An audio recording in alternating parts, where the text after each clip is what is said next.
20 몇 페이지를 했는데요.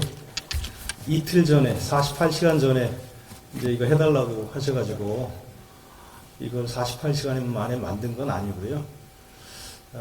이쪽으로 올 것이다. 이게 플랜 A는 분명히 내란 특별재판부하고 그다음에 법 왜곡죄, 거기에 이제 부수적으로 모 의원님께서 만드신다는 그 위원 결정 되었을 때 멈추지 않는다라는 법까지는 예상을 지금 플랜 A로 하고 있습니다. 근데 저는 이 기사를 보고 플랜 B를 얼마 전에 생각을 했었습니다. 만약에 이 플랜 A가 성공할 리가 없는데, 거의 성공하기가 어려울 텐데 실패하면 이 길로 온다. 그게 지금 말씀드릴 대법관 증언과 재판 소원제의 문제입니다. 그래서 장 교수님께서 발제하신 내란특별재판부와 법 왜곡죄는 플랜 A이고요. 아마도 플랜 A가 실패하는 그날부터 다시 오늘 제가 말씀드릴 이 대법관 증언 문제로 돌려서 공격을 시작할 것이다 라고 생각을 하고 있습니다. 발제문이 굉장히 많은데 요약을 드리면 3에서 6페이지까지는 일반적인 말씀입니다. 그래서 여러분께서 읽어보시면 이 사법권의 문제에 대해서 쭉 설명을 드렸고요. 그러니까 한 6개월 전쯤에 저희들이 헌법 밖에서 모여가지고 숫자를 세봤습니다. 이재명 정부가 만약에 들어서게 되면 이 이재명 정권 하에서 몇 명의 대법관이 임명될 수 있을까? 2분 빼놓고 전원을 임명하더라고요. 그러니까 12분입니다. 그런데 그 후에 잘 아시다시피 이제 14명을 더 하겠다, 12명을 더 하겠다. 그래가지고 26명까지 증언하는데, 그렇게 되면 이게 심각한 문제가, 제가 여름에 쭉 세봤을 때 26분 중에 이 정부에서 24분의 대법관이 이제 이재명 정부에서 임명이 되는 아주 초유의 일이 발생을 합니다. 그래서 요 전체적으로 이런 일이 발생하는 것을 미국에서는 뭐라고 하냐면, 뒤에 10페이지 보시면 코트 패킹이라고 합니다. 이 전체적으로 대법원의 구성, 최고법원의 구성을 본인들에게 유리하게 하려는 시도는, 요약해드리면 미국이나 유럽 등의 나라에서도 일부 있었고 라틴 아메리카에서도 있었습니다. 그런데 미국, 유럽에서는 다 실패했고요. 라틴 아메리카에서는 이게 성공해서 나라가 망했습니다. 이렇게 요약을 해드리면 될 것 같습니다. 미국 거부터 좀 설명을 드리면, 이 시작이 루스벨트 대통령이 잘 아시는 이제 뉴딜 정책 하려고 여러 가지 법안을 제시를 했는데, 이게 굉장히 진보적인 사회주의적인 내용을 담고 있어서 당시 보수적인 대법원에서 다 이걸 거부를 했습니다. 그러다 보니까 뉴딜 정책을 성공시키기 위해서는 대법원의 구성을 바꿔야 되는데, 미국 대법원은 우리하고 달리 은퇴가 없습니다. 그러니까 평생 하시거든요. 그러니까 돌아가시기 전에는 대법원을 못 바꾸는 겁니다. 그러니까 여기서 이제 머리를 쓴 게, 한 분이 70세에 이르면 그 숫자만큼 대통령이 지명하도록 그렇게 규정을 했었습니다. 이게 법안이 나오니까요. 지금 저희가 이 내란특별법이나 다른 법 가지고 여야가 쟁점이 돼서 다투고 있는데, 미국은 훨씬 더 심각하게 갈등 상황이 있었습니다. 그래서 결국 루스벨트 대통령은 이거를 실패했습니다. 실패했습니다까지는 설명이 되는데, 제가 걱정하는 것은 12페이지입니다. 맨 위에 사법개혁법안 1937의 영향을 보시면, 이 법안은 다양한 반대의 목소리에 부딪혀서 결국 실패로 끝났습니다. 그런데 이후에 대법원의 판결이 점차 뉴딜 정책을 지지하는 방향으로 스스로 바뀌기 시작했습니다. 판사들이 넘어오기 시작했습니다. 그래서 코트 패킹 시도가 비록 실패하긴 했지만, 결과적으로는 시기를 놓고 보면 장기간에 걸쳐서 루스벨트 대통령의 이러한 시도가 성공했다. 제가 보기에는 민주당 쪽에서도 이걸 알고 있는 것 같아요. 요번에 아까 장 교수님께서 왜 이렇게 엉뚱한 짓을 많이 하느냐? 두 가지인데, 단기적으로 이거 성공한다고 생각할까? 헌법학적으로나 국민적인 공감대를 얻기가 매우 힘듭니다. 혹시 여기 이 12페이지에 나오는 이 역사적인 교훈, 즉 공격을 막 하다 보니까 어느 정도 뒤로 주춤 상대방이 물러나서, 즉 대법원이 양보해서 저절로 자신들이 원하는 법안을 통과시키는 이런 결과가 발생했다. 혹시 이 교훈을 다시 재현하려고 하는 것 아닌가? 그래서 설마 통과야 시키지 못하겠지만 그것으로 인해서 대법원이 소위 위하적 효력을 받게 하고 그것으로 인해서 민주당 쪽에 유리한 결정을 하게 하는 그런 간접적이고 부수적인 효과를 역사로부터 지금 여기에 한국에 펼치려고 하는 것은 아닌가, 이런 의심을 갖게 되었습니다. 그 뒤 12페이지 보시면 루스벨트 대통령 후에도 오바마 대통령, 트럼프 바이든 대통령 등이 모두 대법관을 자기 편으로 바꾸려는 시도는 했습니다. 그러나 우리나라처럼 이렇게 획기적으로 한 2배 정도 대법관을 늘리려고 하는 시도는 하지 않았습니다. 그 시도는 어디 있냐면 그 뒤쪽에 19페이지 이하의 라틴 아메리카의 증언 사례에서 볼 수 있습니다. 말씀드렸다시피 서구 선진국에서는 이 코트 패킹 시도가 모두 실패했습니다만 라틴 아메리카에서는 성공했습니다. 1998년에 우고 차베스 대통령이 들어온 다음에 본인의 유리한 판결을 위해서 대법원을 지금처럼 2배 정도 늘립니다. 그 후에 차베스 정권 하에서 2002년까지 4년 동안 단 한 건도 차베스 정권에 불리한 판결이 나오질 않았습니다. 모든 법률이 다 차베스 정권에 유리한 결정이 나왔기 때문에 어떤 일을 해도 됐습니다. 이게 어디 영향을 미치느냐? 사법에 영향을 미친 게 아니고요. 이 베네수엘라가 잘 아시다시피 석유 산유국 중에 남미에서 최고 산유국인데 이 석유를 가지고 정책을 거의 퍼주기 정책을 계속했습니다. 이러다 보니까 문제가 사법부에서 발생하는 것이 아니라 경제정책 쪽에서, 외교정책 쪽에서 발생을 해가지고 나라가 망하게 됐습니다. 그 결과 시사점을 보시면 21페이지입니다.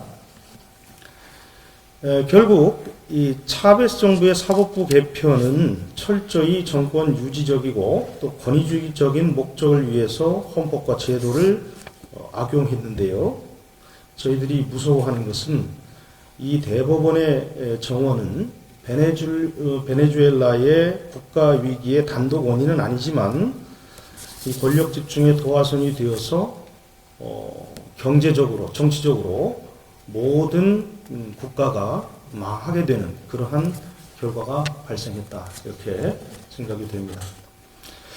아르헨티나도 그 옆 나라인데 똑같이 그 베네수엘라를 따라서 했다가 거의 지금 나라가 어려운 상황입니다. 라틴 아메리카의 국가의 그 교훈을 보시면 23페이지 하단에 있습니다. 이게 대법원이 정원이 변동이 되면 사법부가 독재 정치가 되고 또 이 독재 정치가 되면 경제에 영향을 미치게 되어서 그냥 대법원 증언은 사법부의 그런 개편으로 끝나는 것이 아니라 국가 체제의 개편으로 귀결될 것이다. 몰락의 길을 가게 될 것이다 라고 생각합니다. 그래서 지금 현재 문제는 이겁니다. 핵심적으로 대법관님들 14분에서 증언해야 할까요? 이렇게 물어보면 뭐 7, 80% 증언해야 합니다. 이렇게 대답을 합니다. 그걸 가지고 이제 증언해야 한다는 그런 근거로 삼는데, 증언은 하되 여기 말씀드린 대로 교차 시스템, 그러니까 어느 정부에서는 몇 명 정도만 하고 다음 정부에서 몇 명 정도 하고 또 올해는 몇 명 하고 또 5년 후에 몇 명 하고 이런 것들을 정확하게 규정해야 한다. 그래서 결론적으로 무조건 반대할 수만은 없는 주제입니다. 그러나 1년에 4명씩 4년에 뭐 10명씩 16명씩 증원한다는 것은 아르헨티나나 베네수엘라의 그 전례에 비추어서 국가를 망하게 할 수 있는 그런 가능성이 매우 높습니다. 따라서 아주 최소한도로 그리고 정권마다 교차하면서 이렇게 증언할 수 있는 길을 열어야 한다. 그래서 아마 이 정책을 하실 때에도 무조건 반대보다는 합리적인 대안을 지금부터 준비하시는 게 좋겠다는 것이 요 첫 번째 주제에 대한 저의 당부입니다. 두 번째 주제 말씀드리겠습니다. 사심제 도입인데요. 사심제는 간단히 말씀드리면 우리 헌법재판소의 27페이지 보시면 제 생각에는 이렇습니다. 1단계로 법원을 압박하다가 지금 법원을 압박하고 있죠. 하다가 안 되면 대법관을 증언하다가 그걸로도 안 되면 이제 사심제를 도입할 거다. 아마 곧 내년쯤이 되면 지금 내란 특별재판부와 법 왜곡죄가 실패하면 막바로 사심제와 대법관 증언 문제를 꺼낼 텐데요. 사심제 도입은 헌법 소원 심판 사건을 우리 헌법 제68조 2항에서 삭제하는 겁니다. 쉽게 말씀드리면 우리 이 헌법재판소가 갖고 있는 여러 가지 권한 중에 법원의 재판에 대해서는 한 번 더 하는 그런 시스템이 없습니다. 현재는 없는데 독일식으로 이 시스템을 도입하겠다라고 하는 것이 핵심입니다. 문제는 이 사심제 도입에 있어서 독일에서 이 사심제를 도입하고 있다라는 말씀을 많이 듣게 되실 겁니다. 그래서 아마도 사심제에 관한 말씀을 상대방에서 하게 될 때에는 독일 제도를 갖고 독일이 사심제 하니까 우리도 해야 된다라는 이런 논리를 얘기를 하게 될 텐데요. 제가 보기에 이 사심제의 문제는 아주 쉽게 말씀드리면 법원 조직법 내지는 우리 헌법재판소법 68조 2항을 개정하면 형식적으로는 이 사심제를 도입할 수 있습니다. 그런데 우리 헌법은 현재 사심제를 도입하지 않는 것을 그 전제로 해서 헌법재판소 재판관이라든가 대법관이라든가 그 조직과 구성, 운영을 다 사심제 도입을 하지 않는, 그러니까 대법원이 최종심인 그것을 전제로 해서 짜여 있습니다. 따라서 헌법재판소법 68조 2항만 개정해서 사심제를 도입하겠다 하는 것은 자칫 잘못하면 헌법 구조를, 헌법의 스트럭처를 모두 허물 수도 있겠다. 이런 얘기를 해드릴 수 있겠습니다. 그 전에 이 발제문 안에는 사전심사제에 관해서 말씀을 쭉 드렸습니다. 그래서 독일에서 갖고 있는 사전심사제에 대해서 설명을 많이 드렸는데요.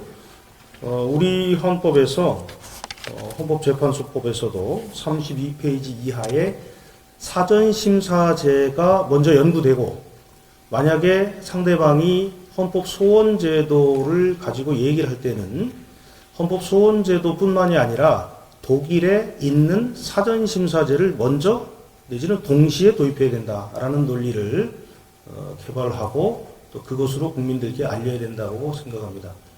즉 우리 상소허가제와 비슷하게 헌법재판소에서는, 독일에서는 이 사전심사 제도를 도입하고 있습니다. 그래서 1년에 수만 건에 이르는 헌법 소원을 미리미리 걸러내고 있습니다. 그런데 지금 민주당 쪽에서 얘기하는 이 헌법 소원 제도는 사전심사 제도를 전제하지 않고 있습니다. 이렇게 되면 어떻게 되겠느냐? 헌법재판소가 감당할 수 없는 소송에 휩싸이게 되고요. 이것은 자칫 잘못하면 사법체계의 붕괴로 나타날 수 있습니다. 따라서 사심제를 얘기할 때 무조건적인 반대보다는 그것을 도입하면서 독일식으로 하려면 이 사전심사 제도도 함께 도입해야 된다. 이 점을 강조하시면 아마 사심제에 대한 훌륭한 답변이 되지 않을까 그렇게 생각을 하고 있습니다. 말씀드렸다시피 이제 요 광풍이 지나고 나면 사심제와 대법관 증원 쪽으로 오게 될 겁니다. 연말연시에 조금 더 보완하고 연구해서 사법 체계가 근본적으로 붕괴되는 일을 막아낼 수 있도록 최선을 한번 다해보겠습니다. 감사합니다. 네, 지성우 교수님 감사합니다. 다시 한번 감사의 박수 부탁드리겠습니다.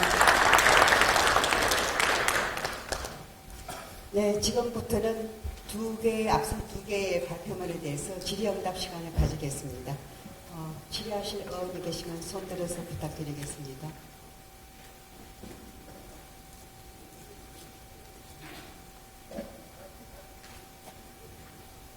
의원님, 질의. 네, 조은 의원님 질의 부탁드리겠습니다. 마이크 좀 부탁드릴게요. 네, 수초갑의 조은희 의원인데요.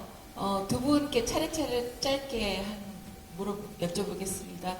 장 교수님 강의 잘 들었는데요. 위헌을 최소화한다는 대통령실의 입장이 위헌을 최소화할 수 있는지, 위헌이면 위헌이고 합헌이면 합헌인데 위헌을 최소화한다는 게 어떤 의미인지, 위헌이 아닌가 이런 의문 들어서 여쭤보고요. 또 지성우 교수님께는 독일에는 대법관 수가 우리나라처럼 이렇게 작지 않고 굉장히 많다고 들었는데 독일처럼 사심제를 한다는 게 전제가 틀리지 않았나 이런 생각이 드는데요. 사전 심의제를 도입한다 이런 거가 별개로 독일은 대법관제가 정확하게 몇 명인지 모르고 몇백 명이 된다고 들었는데요. 어떻게 그 독일하고 우리하고 똑같이 비교가 될 수 있는지 그 부분에 대해서 좀 자세한 설명을 부탁드립니다. 이상입니다.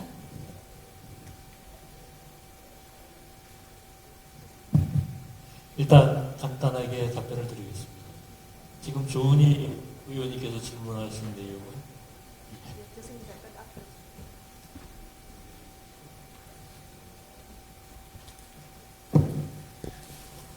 일단 조은희 의원님께서 질문하신 내용은 여기 이제 발표로 들어오기 직전에 제가 모 언론사 기자한테 받았던 질문하고 정확하게 똑같습니다. 조 의원님뿐만 아니라 이제 언론에서도 이게 뭔 소린가 하고 이제 의문을 갖고 있다는 말씀이고요. 그때 제가 드린 답변을 다시 한번 이제 말씀을 드리자면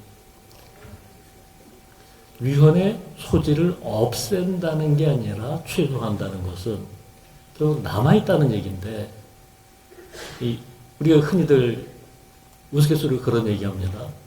임신이거나 아니거나지 조금만 임신, 일부만 임신 이런 건 없거든요. 지금 위헌의 소지는 없어야 되는 거지 최소화할 것이 아니라 조금이라도 남아있으면 그거 털어버려야 되는 것이지. 여기서 이제 언어 선택의 문제다 이렇게 이제 답변할 수도 있을 겁니다. 하지만 내란 전담 재판부라고 하는 문제는 아까 말씀드린 것처럼 그 존재 자체가 위헌입니다. 형식은 전담 재판부라고 했지만 실질은 특별재판부고, 특별재판부는 지금까지 국내외를 막론하고 헌법에 특별규정을 두지 않은 경우는 모두 위헌입니다. 근데 지금 그러니까 헌법 개정해서 이걸 정당화시키겠다 이런 얘기는 없거든요. 법 개정으로 이걸 통과시키는 그 순간 위헌은 확정될 수밖에 없다. 그걸 다른 방식으로 덜어낼 수는 없다. 이렇게 답변드리겠습니다. 감사합니다. 우리 지성 교수님.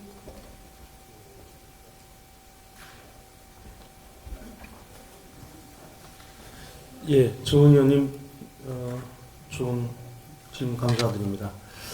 제가 이제 독일에서 공부를 했고요. 저희 이 한국에서 흔히 제도를 들여올 때 독일 거를 많이 들여오지 않습니까?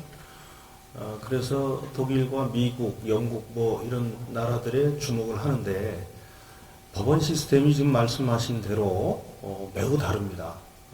독일의 대법관은 우리로 말하면 대법관이라기보다는 고등법원과 대법관의 중간 정도에 해당한다고 생각하는 게 맞는 게요. 헌법재판소가 있고 5개의 특별재판소들이 있습니다. 노동, 뭐 통상, 재정 뭐 이래가지고 5개의 그 재판소들이 1심부터 고재판소에서 합니다. 그러니까 이제 그 분데스게리츠호프라고 하는 민사재판소가 가장 크겠죠. 그 재판소에도 한 100여 명 된다고 그러고 합치면 200~300명 이상 됩니다. 그러니까 대법관의 증언 문제는 그렇게 처리할 수 있고 여기서 문제가 되는 문제에 대해서 헌법적으로 문제가 된다. 헌법적으로 해석을 잘못했다라고 할 때만 헌법재판소에 의뢰가 됩니다. 우리나라하고 독일하고 가장 큰 이 법원 시스템의 차이는 독일은 1심부터 위헌 여부를 차근차근 따집니다. 여기 법관분들 또 변호사님들 많으시지만 우리나라에서는 1심부터 헌법 문제를 따져 들어가지는 않습니다. 근데 독일은 1심, 2심, 지방법원부터 일단 헌법 문제를 따지고 이게 합헌이 되어야 그 다음에 진행을 하기 때문에 우리의 시스템하고는 조금 다르다. 그래서 여기서 많이 걸러지기 때문에 헌법재판소로 오는 것은 적은데도 불구하고 이걸 예심해서 걸러내는 데만 굉장히 시간이 많이 걸린다. 이렇게 볼 수 있습니다. 그래서 독일의 그 제도는 저희들이 정신은 따올 수 있는데 법원 조직 시스템은 완전히 다르다. 그것은 독일이 잘 아시겠지만 비스마르크가 통일할 때까지 아주 오랜 동안 영국, 프랑스가 15세기, 16세기부터 중앙집중제가 됐지만 독일은 19세기까지도 중앙집중제가 아니었거든요. 그러니까 이 지방분권이 활성화돼 있고 그 주에도 법원들이 있고 그다음에 연방에도 또 분권적인 법원들이 있고 그래서 최소한 법원 조직은 우리나라에서 독일 거를 갖고 오기가 상당히 어렵다. 그렇게 말씀을 드리도록 하겠습니다. 감사합니다.